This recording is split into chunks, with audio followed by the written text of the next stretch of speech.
Hello traders, welcome back. So நம்ம வந்து second பேவுட்டுக்கான target achieve பண்ணிட்டோம்.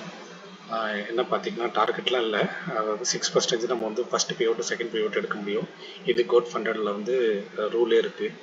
ஸோ அதில் பார்த்தீங்கன்னா நம்ம வந்து $301 செகண்ட் பேவுட்டுக்கான அமௌண்ட் வந்து நம்ம ப்ராஃபிட் வந்து மேக் பண்ணியாச்சு. ஸோ இதில் வந்து 301 கால்குலேட் பண்ண மாட்டாங்க, 300 தான் பண்ணுவாங்க. ஏன்னா 6% தான் அவங்க கால்குலேஷன். ஸோ கேபிட்டல் வந்து 6%, 300.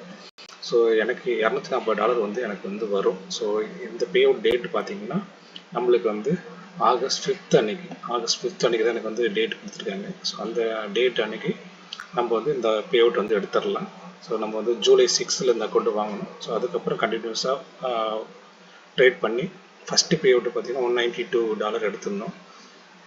இந்த செகண்ட் பே அவுட்டுக்கானதில் 3 டே ட்ரேடிங் டேயில் 5 days வந்து ப்ராஃபிட் டேயாக கொண்டு வந்துட்டோம். ஸோ ஆவரேஜ் வின்னிங் ட்ரேடிங் பண்ணால் 45. அதே ஆவரேஜ் லாஸ்ட் ட்ரேடிங் பார்த்தீங்கன்னா $33 கிட்ட.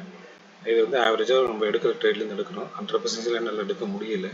ஸோ கன்சிஸ்டன்சி பார்த்தீங்கன்னா 75% தான். ஸோ அதில் டோட்டலாக ஓவரால் வின் பார்த்தீங்கன்னா $57 தான் நம்மளுக்கு வந்திருக்கு. ஸோ என்னோடய ட்ரேடிங்கோட தான் நான் வந்து காமிக்கிறேன். நான் எல்லாமே ப்ராஃபிட்டில் எல்லாமே பண்ணலை, நிறைய ட்ரேடும் எனக்கு லாஸ் ஆகிருக்கு. கண்டிப்பாக எல்லா ட்ரேடருக்கும் வந்து லாஸ் வந்து கண்டிப்பாக இருக்கும். அதுதான் இங்கே பார்த்தீங்கன்னா நான் வந்து ஜூலையில் கடைசி எடுத்த ட்ரேடில் பார்த்தாலே தெரியும். $0.01 ஒன்றில் தான் நான் வந்து லாட்டில் தான் எடுத்திருக்கேன். 25 பாயிண்ட் வரைக்கும் எடுத்திருக்கேன். அது 2500 பிப்ஸ் வரைக்கும் இதில் சொல்லுவாங்க. ஸோ இந்த பிப்ஸ் வரைக்கும் நான் வந்து எடுத்திருக்கேன். ஸோ இது வந்து நான் வந்து ட்ரேட் எடுத்து க்ளோஸ் பண்ணுது. ஸோ 30 எடுத்தது 31 தான் நான் வந்து க்ளோஸ் பண்ணேன். 7:30 மணிக்கிட்ட தான் எனக்கு வந்து டார்கெட் ரீச் ஆயிடுச்சு. நான் க்ளோஸ் பண்ணாமல் பொசிஷனில் தான் வச்சுருந்தேன். ஸோ 4 hour சார்ட் தான் நான் வந்து யூஸ் பண்ணுறேன். அதுதான் நான் வந்து உங்களுக்கும் சொல்கிறேன். 4 hour சார்ட்டை வச்சு ட்ரெண்ட் பேஸ் பண்ணி எடுக்கிறேன்.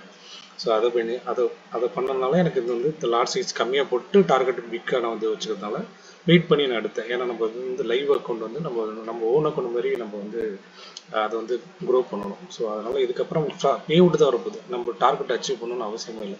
நம்ம $100 எடுத்தாலும் $80 எடுத்தாலுமே நம்மளோட பே அவுட்டுக்கானது தான் மட்டும் நீங்கள் வந்து மைண்டில் நினச்சிக்கணும். ஸோ அதனால் இதில் வந்து அவங்கள்ட்ட போட்டி இவ்வளோ மற்றவங்க அவ்வளோ எடுக்கிறாங்க அந்த மாதிரிலாம் கம்பேரிசன் பண்ணாதீங்க. லைவ் அக்கௌண்ட் இருந்துச்சுன்னா பொறுமையாக ட்ரேட் பண்ணுங்கள். நீங்கள் லாட் சைஸ் அதிகமாக யூஸ் பண்ண மாட்டீங்களா அப்படின்னு கேட்குறீங்க. ஸோ அதனால் இல்லை, லாட் சைஸ்லாம் வந்து நான் அதிகபட்சம் 0.5 தான். எதுக்காக சொல்கிறேன்னா இது லைவ் அக்கௌண்ட். இது கொஞ்சம் நம்ம வந்து கொஞ்சம் கேர்லெஸ் விட்டாலும் நம்மளுக்கு வந்து அக்கௌண்ட் ப்ரீச் ஆகிடும். மறுபடியும் ஃபஸ்ட்லேருந்து ஸ்டார்ட் பண்ணுற மாதிரி இருக்கும். ஸோ நம்மளுக்கு கொஞ்சம் ஒரு மாதிரி பிக்ஸ் ஆகிற மாதிரி ஆகிடும். எல்லாத்துக்கும் ஒரு ஹியூமனோட பிஹேவியர் தான் அது. ஸோ அதில் பார்த்தீங்கன்னா நம்மளுக்கு வந்து இதில் வந்து நான் இந்த டைம் வந்து பார்த்தீங்கன்னா யூரோயூஎஸ்டியில் வந்து ஒரு ட்ரேடு செக் பண்ணேன். எனக்கு யூரோயூஎஸ்டி பேர் வந்து செக் பண்ணலான்னு பார்த்தேன். ஸோ அதில் பார்த்தீங்கன்னா 0.15 லாட்ஸ் பண்ணேன், 0.25 பண்ணேன். ஸோ அடுத்தடுத்து பார்த்தீங்கன்னா 29 ஜூலையில் தான். ஸோ டார்கெட் 1 மணிக்கிட்ட கிட்டத்தட்ட எடுத்தது. ஸோ பார்த்தீங்கன்னா 5:45 வந்து அன்றைக்கே எனக்கு வந்து டார்கெட் ஹிட் ஆகிடுச்சு. ஹிட் ஆனதுக்கப்புறம் மார்க்கெட் வந்து வேறு லெவலில் போயிடுச்சு, பூம் மேலே ஆகிடுச்சு. ஸோ செல் என்ட்ரி தான் எடுத்திருந்தேன். ஸோ செல் என்ட்ரி தான் எனக்கு மோஸ்ட்லி எனக்கு வந்து சக்ஸஸ்ஃபுல்லாக வருது. பை என்ட்ரி பார்த்தீங்கன்னா இங்கே பாருங்கள், பை என்ட்ரின்னு எனக்கு வந்து சக்ஸஸ்ஃபுல்லே வராது. செல் என்ட்ரி ஸ்டாப் லாஸ் அடிக்கும், பட் பை என்ட்ரிலாம் மோஸ்ட்லி நிறையா ஸ்டாப் லாஸ் இருக்குது. ஒரு 0.1ல் $47 கிட்ட லாஸ் பண்ணியிருக்கேன். 0.1ல் பார்த்தீங்கன்னா $9 கிட்ட நிறைய இருக்குது. 0.1 அதிகமாக நான் வந்து எடுப்பேன். 0.5 எடுத்திருக்கேன். இங்கே பார்த்தீங்கன்னா $100 கிட்ட வந்துருக்கு. ஸோ இப்போ இந்த வீக் செகண்ட் பீரியடுக்கானது தான் அது காமிக்கிறவங்களுக்கு. ஸோ இதில் எல்லாமே வந்து நம்ம வந்து ஸ்டார்ட் பண்ணதுக்கு பார்த்தீங்கன்னா நல்லாவே எனக்கு வந்து க்ரோ ஆயிடுச்சு. பட் என்னோட இது வந்து தப்பானதால இந்த மாதிரி ஆயிடுச்சு. ஸோ இதில் கேலண்டரை பார்த்தீங்கன்னா உங்களுக்கு தெரியும், நான் அதை காமிக்கிறேன். இந்த டேட்டில் வந்து எந்த மாதிரிலாம் டேட்டில் நம்மளுக்கு வந்து வந்திருக்குன்னு சொல்லிட்டு. ஸோ ஃபஸ்ட்டு பே அவுட் வந்து சர்க்கிள் 6th 14 எடுத்தது $192 நம்ம வந்து பே அவுட் எடுத்தாச்சு. டோட்டலாக 240 எடுத்தது. அதில் வந்து 80% வந்து நமக்கு 192 வந்துச்சு.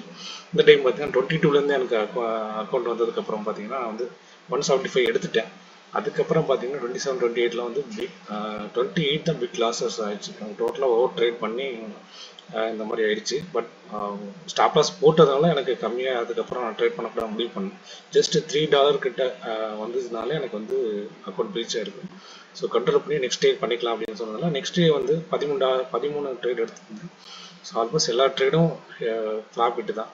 ஸோ லாஸ் ஆகலை. ஏன்னா நமக்கு வந்து ஃபெட் மீட்டிங்கோட டேக்கு நாள், அதனால வந்து கொஞ்சம் கம்மியாகவே எடுத்தோம். ஸோ அது நல்லாவே சக்ஸஸ் ஆகிடுச்சு. அப்புறம் பார்த்தீங்கன்னா 13th வந்து $14 மட்டும் தான், 3 டே எடுத்தேன். ப்ராஃபிட் எடுத்து அதுக்கப்புறம் லாஸ் ஆனது. அப்புறம் 31ல $141 எடுத்ததுக்கப்புறம் நம்மளுக்கு வந்து $301 வந்து நமக்கு ரீச் ஆச்சு. அப்புறம் ட்ரேடு பண்ணக்கூடாது. இதுக்கப்புறம் ஆகஸ்ட் 5th அன்னைக்கு நம்மளுக்கு வந்து பே அவுட்னால ட்ரேட் பண்ணாமல் நான் வந்து ஸ்டாப் பண்ணிட்டேன். கண்டிப்பாக என்னோட ஸ்ட்ராட்டஜி வீடியோ உங்களுக்கு வந்து போடுறேன். ஸோ நம்ம வந்து பே அவுட் எடுக்கும்போது அந்த வீடியோவும் உங்களுக்கு மேக் பண்ணி போடுறேன். மறக்காமல் நம்மளோட சேனலுக்கு சப்ஸ்கிரைப் பண்ணுங்கள். உங்கள் சப்போர்ட்னால தான் அடுத்தடுத்த வீடியோ போடுறதுக்கு எனக்கு கொஞ்சம் மோட்டிவாக இருக்கும். தேங்க்யூ.